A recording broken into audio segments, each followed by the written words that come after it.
Memory power ಭಾಳಷ್ಟು ಜನಕ್ಕೆ ಏನು ಅಂತಾನೆ ಮೆಮೊರಿ ಅಂತಂದರೆ ಮೆಮೊರಿ ಪವರ್ ಕಡಿಮೆ ಏನಕ್ಕೆ ಬರುತ್ತೆ ಅಂತಂದರೆ ಅವ್ರು ಕೀ ಇಟ್ಟಿರ್ತಾರೆ, ಗೊತ್ತೈತಲ್ಲ, ಕೀ ಎಲ್ಲೋ ಜಾಬಲ್ಲಿ ಇಟ್ಕೊಂಡು ಹುಡುಕ್ತಾ ಇರ್ತಾರೆ, ಕಂಕ್ನಲ್ಲೇ ಕೂಸಿಟ್ಕೊಂಡು ಊರೆಲ್ಲ ಹುಡುಕಾಡ್ಕೊಂಡಿದ್ರು ಅಂತಾರ, ಗೊತ್ತೈತಲ್ಲ.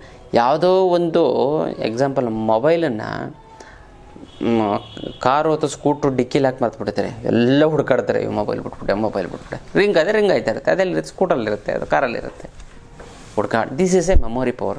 ಈ ಮೆಮೊರಿ ಪವರ್ ಏನಕ್ಕೆ ಕಡಿಮೆ ಆಗುತ್ತೆ ಅಂತಂದರೆ, ನೀವು ಒಂದೇ ಸಮಯದಲ್ಲಿ ಹಲವಾರು ವಿಚಾರಗಳ ಕಡೆ ಗಮನ ಕೊಟ್ಟಾಗ ಮೆಮೊರಿ ಆಟೋಮೆಟಿಕ್ಕಾಗಿ ನಿಮಗೆ ಕಡಿಮೆ ಆಗೇ ಆಗುತ್ತೆ ಅಂತಲ್ಲ, ಅದು ವಿಚಾರ. ಅದಕ್ಕೋಸ್ಕರ ಮೆಮೊರಿ ಪವರು ಜಾಸ್ತಿ ಬರಬೇಕು, ಚೆನ್ನಾಗಾಗಬೇಕು ಅಂದರೆ ನೀವೇನೋ ಜ್ಞಾನ ಮುದ್ರೆ ಮಾಡಬೇಕು. ಹೆಬ್ಬೆರಳು ಪ್ಲಸ್ ತೋರ್ಬೇಡು, ಮಧ್ಯದ ಬೆರಳು ಉಂಗುರದ ಬೆರಳನ್ನು ನೇರವಾಗಿರುವಂತೆ ಎಚ್ಚರ ವಹಿಸಬೇಕು. ಈ ಜ್ಞಾನ ಮುದ್ರೆಯನ್ನು ನೀವು ಮಾಡ್ತು ಅಂತಂದರೆ ಖಂಡಿತವಾಗ್ಲೂ ಕೂಡ ನಿಮಗೆ ತುಂಬ ಮೆಮೊರಿ ಮತ್ತು ಕಾನ್ಸಂಟ್ರೇಷನ್ ತುಂಬ ಚೆನ್ನಾಗುತ್ತೆ, ಒಳ್ಳೆಯದಾಗುತ್ತೆ. ಎಷ್ಟು ನಿಮಿಷ ಮಾಡುವಾಗ ಒಂದು 10 ನಿಮಿಷ ಮಾಡೋಕ್ಕೆ ಮಾಡಿ, ಸಿಕ್ಕಾಬಿಟ್ಟು ಒಳ್ಳೆ ಮೆಮೊರಿ ಬರುತ್ತೆ ಅಂತಲ್ಲ. ಇದು ಮಾಡ್ಕೊಳ್ಳಿ, ತುಂಬ ಚೆನ್ನಾಗಿ ತುಂಬ ಒಳ್ಳೆಯದಾಗುತ್ತೆ. ಇದು ವಿಶೇಷವಂತ ಮುದ್ರೆಯ ವಿಚಾರ.